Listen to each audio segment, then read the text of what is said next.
हाय नमस्कार. जा बाबा, तू कशाला आलाय? हड. डॉगी आलाय डॉगी.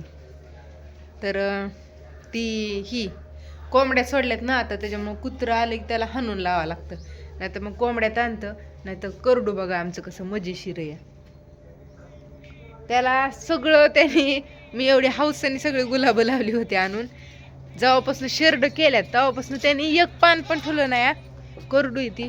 हो का, ही भुंड केलंय, ही पण भुंड केलंय, जेवढं तोंडाला येते तेवढं. ही पण तसंच केलंय. आणि ही तर काय अख्खं शेंडण बुडकन सगळंच केलंय. आता आंबान पिरून सगळं खाते. असे शेरडा येतं. एक मोकळीच आहे. जा की करडाला बी ताणतं. हो काय, हाणल्याशिवाय जात नाही. कोंबड्या घेतलेल्या नव्या जुन्या सगळ्या सोडल्यात इथं. म्हणून मग सगळ्यांना आता 5 वाजलेत इथं. गुड आफ्टरनून आहे, 5 वाजायच्यात आणि गुड नाईट होत आली. तर म्हणलं छान असा मस्तपैकी आज काय शिवरी वगैरे आम्ही परवा दिवशीच आणून ठेवली होती. ती इरबळ टाकल्या तर उद्या सकाळ सकाळ जाऊन आणावं लागेल. थोडीच आहे तेवढी करडांना टाकली की चहा करायचं काम चालेल. आईंचं चहा करते ते चहा प्यायचा आणि आम्हाला जायचे कुरिअर टाकायला. चहा प्यायचा आहे दमा झाला या. चला कुरिअर टाकायचंय. ही 2 किलोचं कुरिअर आहे आपलं. एकच बॉक्स आहे. एका ताईंनी सांडगे तुम्हाला आणि ही सांडगे आणि अजून काहीतरी एक असं 2 त्यांनी ऑर्डर टाकली होती. ती द्यायची चालली आहे. मसाला होता, म्हणल्या होत्या तुमची भाजी बघून मला दे अस्मिता. आणि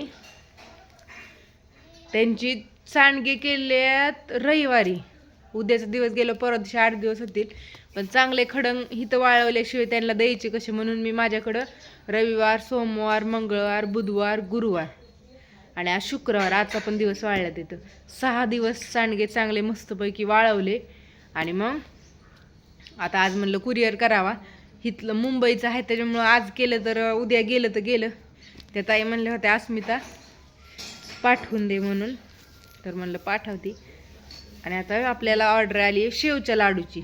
उद्या नाही पण परवा दिवशी मस्त असे शेवचे लाडू करायचे. ते ज्यांना कोणाला घ्यायचे त्यांनी आधीच सांगा. एका ताईंची बँगलोरवरनं आपल्याला 2 किलो ऑर्डर आहे शेवच्या लाडूची. त्या म्हणल्यात की तुमच्या आईंच्या हातचे स्पेशल लाडू द्या. होय करायचं का? मग त्या दिवशी डाळ आणून वाळवून ठेवली. आता म्हणलं उद्या थोडे सकाळनं वाळवून मस्त असं बेसन घरगुती करायचं. घरीच बेसन करायचं म्हणजे डाळीचे लाडू भरपूर दिवस टिकतात. म्हणून मस्त मनुके छान असे तुम्हाला येईल. उद्या नाही पण परवा दिवशी रेसिपी येईन. परवा दिवशी संध्याकाळी करायचं, रविवारी संध्याकाळी.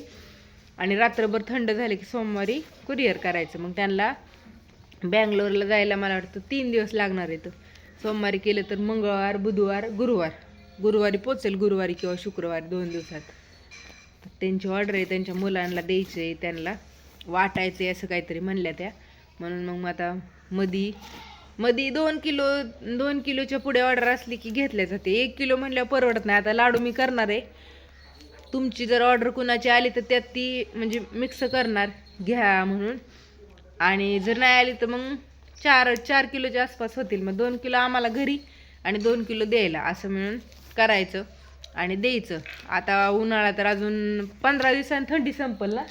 आताच कुठली लगेच संक्रांत झाल्यावर, संक्रांत नाही होळीला संपती. पुढच्या महिन्यात होळी असेल. अजून 8-15 दिवसांनी थंडी संपली किंवा आपलं उन्हाळ काम सुरूच होईल.